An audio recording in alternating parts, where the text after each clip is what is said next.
Ladies and gentlemen, most people spend their entire lives trying to control the outer world, chasing circumstances, chasing validation, chasing approval without ever realizing that the greatest battlefield is within their own mind. The truth is simple but uncomfortable. If you cannot master your inner world, the outer world will always master you. Every distraction, every opinion, every unexpected event will pull you in 1,000 directions. You'll be living reactively, not intentionally. And when you live reactively, you are not in control. You are being controlled. Think about it. How many times have you lost an entire day because of something small, an insult, a rejection, a negative comment online? One sentence can steal hours of peace if you allow it. That is the sign of an undisciplined mind. A strong mind doesn't give permission to every passing thought, every random emotion, every external disturbance. It decides what gets through the door and what stays outside. You become the gatekeeper of your own focus. Now that's not to say you'll never feel frustration or sadness. A strong mind isn't about suppressing emotion. It's about choosing how to respond to emotion.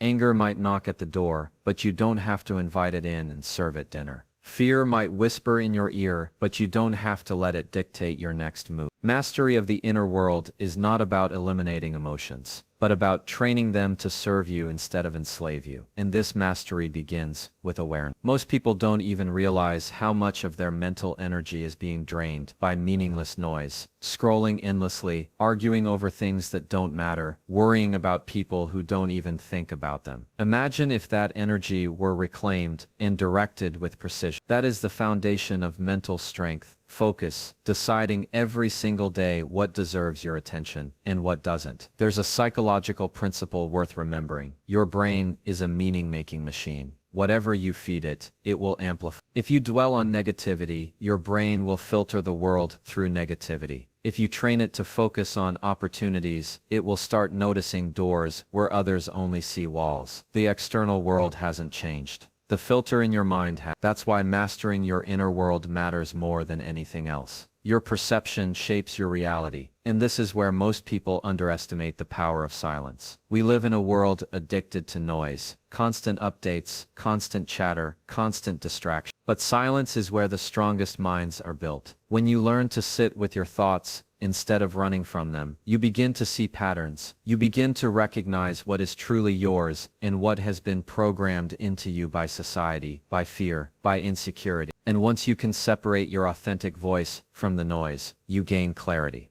Clarity is terrifying to those who thrive on confusion. With clarity comes control, control over how you respond, control over what you believe, control over what you give your energy to. And once you reach that level of control, the outer world loses its grip on you. Someone insults you, you don't crumble. A door closes, you don't panic. A challenge arises, you don't freeze. Instead, you respond with calm, calculated intention. That calm unnerves people because they expect chaos. They expect weakness. When they see neither, they begin to realize they cannot manipulate you. Now, let's be clear. This doesn't happen overnight. Building a strong mind is not a single decision. It is a discipline. It is the daily act of choosing focus over distraction, discipline over impulse, perspective over panic. It is not glamorous. It is not always easy, but it is what separates the reactive from the resilient, the fragile from the formidable. And here's the irony. The more you master your inner world, the less you need to control the outer one.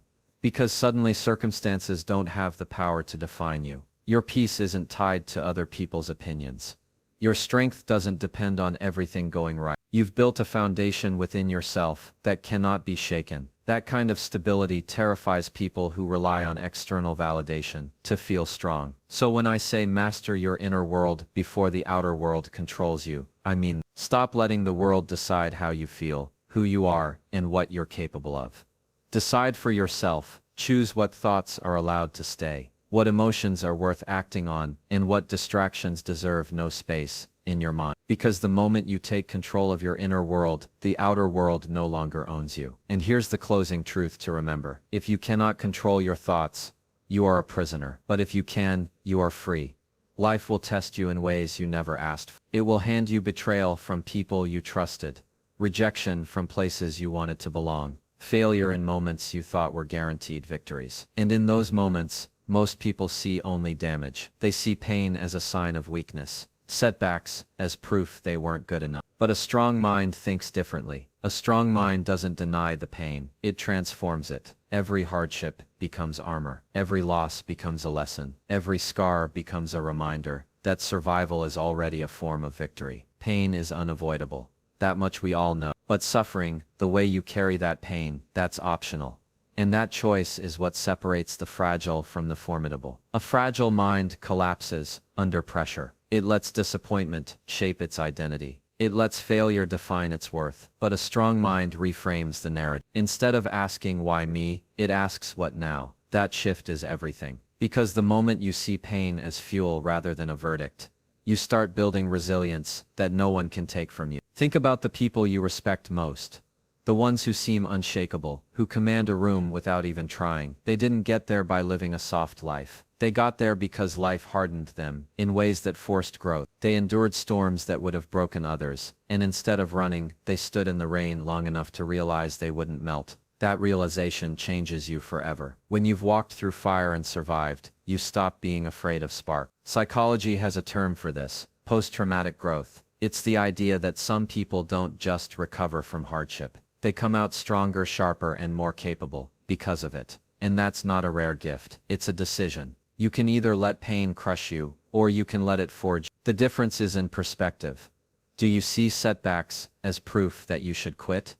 Or do you see them as training for something greater? The answer determines whether your mind becomes fragile or terrifyingly strong. And here's the truth. When you begin to use pain as fuel, it unsettles people and intimidates them. Because most people expect suffering to break you. They expect rejection to silence you, betrayal to make you bitter, failure to make you quit. But when you do the opposite, when you rise sharper, calmer, more focused, that confuses. It terrifies them because it reminds them of the strength they haven't built within themselves. But let's not sugarcoat this. Turning pain into armor isn't easy. It requires brutal honesty. It requires sitting with discomfort long enough to extract the lesson. It requires asking yourself hard questions. What is this teaching me about myself?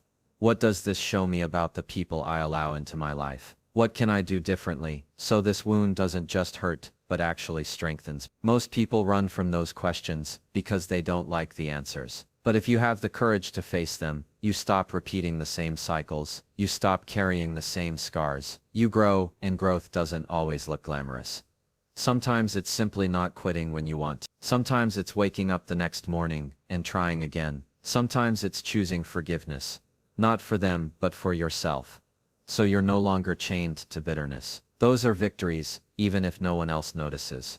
Because what matters is not applause, it's evolution. Every small step forward, taken in pain, builds a mind that cannot be broken by pressure. One of the most liberating realizations you can have is this: your scars are not signs of weakness. They are signs you survived what tried to destroy you. That's power, that's proof. And when you wear that proof with confidence, people notice. They can feel the weight of your resilience. They sense that nothing they throw at you will shake you. In that presence, quiet, steady, unmovable, is what makes a strong mind terrifying to the insecure. So don't curse the challenges you faced. Don't resent the pain you've endured. Look at it for what it truly is: training. Every rejection was a lesson in self-worth. Every betrayal was a lesson in boundaries. Every failure was a lesson in resilience. You didn't just endure those things. You were shaped by them, and the shaping continues. Remember this: storms will keep coming, pain will visit you again. But if you've already proven to yourself that you can survive the worst of it yesterday, why would you doubt your ability to withstand tomorrow? That knowledge is freedom. That knowledge is strength. And that knowledge is what terrifies people who still live as prisoners of their past. The closing truth is this: pain is inevitable, but weakness is optional. Let every scar remind you, you are not fragile, you are forged. Strength isn't something you stumble into. It doesn't arrive by accident, and it doesn't show up when life gets easy. A strong mind is built the same way a strong body is built, through deliberate, consistent training. You cannot expect to handle chaos if you've only practiced comfort. You cannot expect to lead yourself when you've spent your whole life being led by impulse. Discipline is the training ground of mental strength, and without it, the mind remains fragile, scattered, and easily defeated. Now, most people hear the word discipline and immediately think of restriction, of harsh rules, of living without joy. But true discipline is the opposite. It's not about losing freedom, it's about gaining it. Because the undisciplined mind is a slave to urges, to emotions, to distraction. Whatever feels good in the moment becomes the master. And when you live like that, you're not choosing, you're being controlled by every passing desire.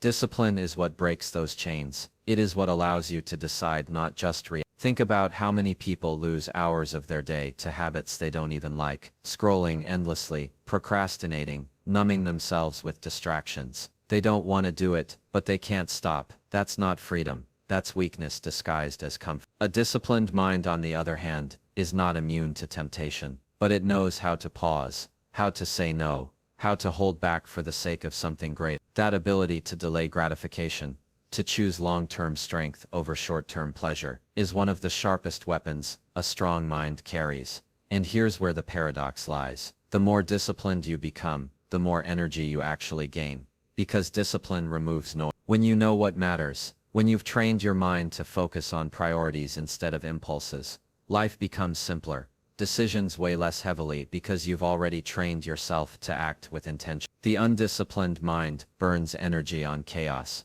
on constant internal battles between I should and I shouldn't. The disciplined mind doesn't waste that fuel, it directs it like a laser. This kind of discipline is not just about habits, like reading daily or exercising consistently, though those things matter. It's also about emotional discipline, the ability to hold your tongue when anger flares, the ability to stay calm when everything around you is falling apart, the ability to act not out of impulse but out of principle. That is mental training at its highest level, because anyone can look strong when life is easy. True strength shows up when pressure rises, when emotions run high, when you're tempted to break your own standard. Psychologically, this discipline is what builds confidence. Not the fake confidence that comes from bravado, but the deep, quiet confidence that comes from proof. Every time you keep a promise to yourself, waking up when you said you would, finishing the task you committed to, staying calm when you could have exploded, you build evidence. Evidence that your mind listens to you, that you are in control, and that evidence becomes unshakable confidence. People sense it, a confidence in you, and often they can't explain it.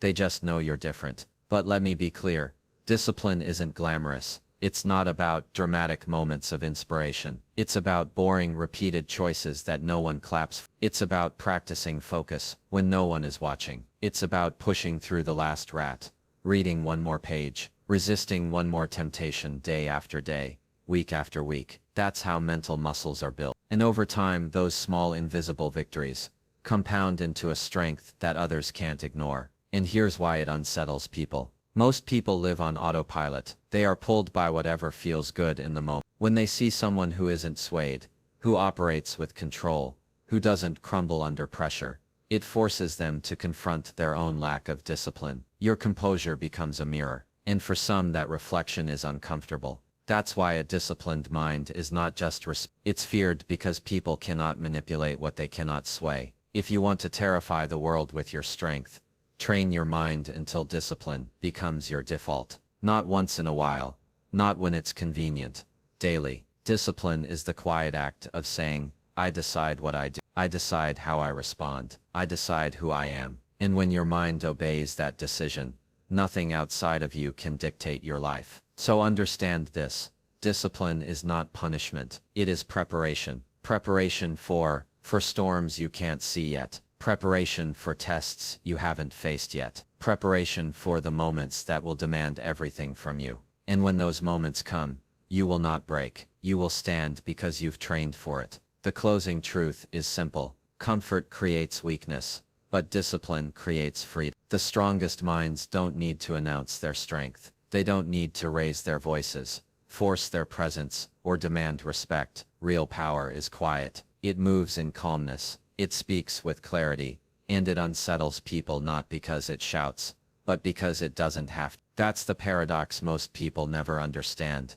The mind that terrifies others is not loud and chaotic. It's composed, steady, and impossible to shake. When you've mastered your inner world, when you've turned pain into armor and trained relentless discipline, what begins to radiate from you is a kind of calm power that others can't quite put into words.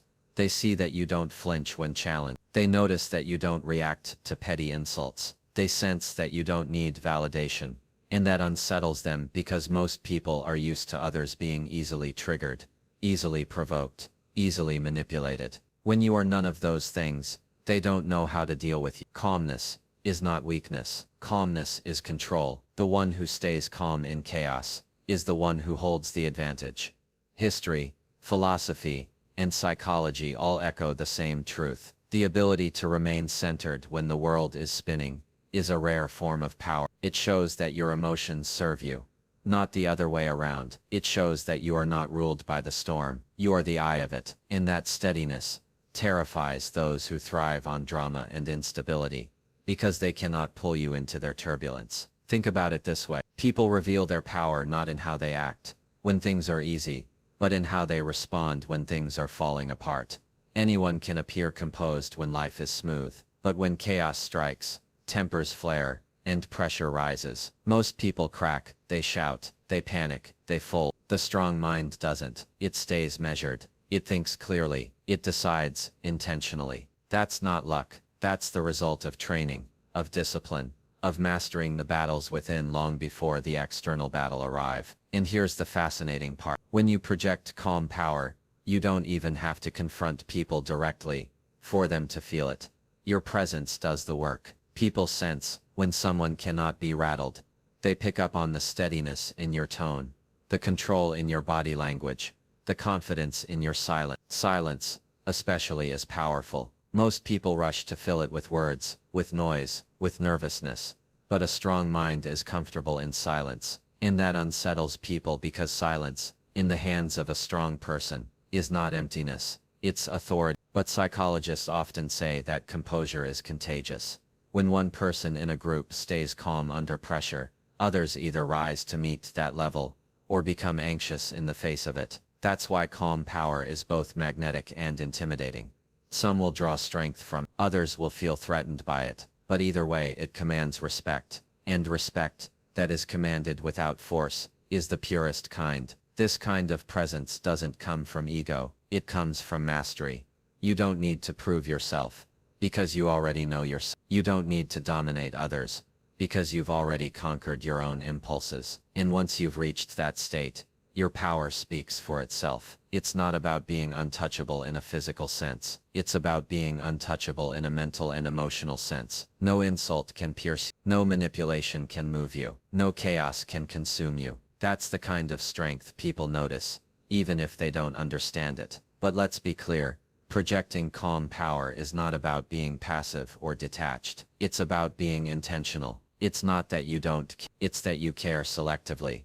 You don't waste energy on battles that don't matter. You don't give away your attention to people who haven't earned it. You don't let trivial things disturb your peace. And that very selectivity is what makes you formidable. Because when you do choose to act, when you do choose to speak, it carries weight. People listen not because you're loud, but because you're precise. And here's the irony. Calm power doesn't just protect you from others, it frees you from yourself. You no longer live chained to impulse, chained to anger, chained to insecurity. You've built a mind that stands firm even when everything around you wavers. That's why it terrifies people. They realize they can't control you and they can't shake you. You've built a fortress within, and you carry it wherever you go. So when people ask what makes a mind truly strong, it's not the ability to dominate or intimidate with force. It's the ability to walk into any room, any storm, any conflict, and remain calm, unbothered, and unmovable. That presence alone shifts the atmosphere. It creates respect. It inspires some. It unsettles others. But it always leaves an impression. The closing truth is this: loud power fades, but calm power endures. Build the kind of mind that doesn't need to roar, because its silence is already louder.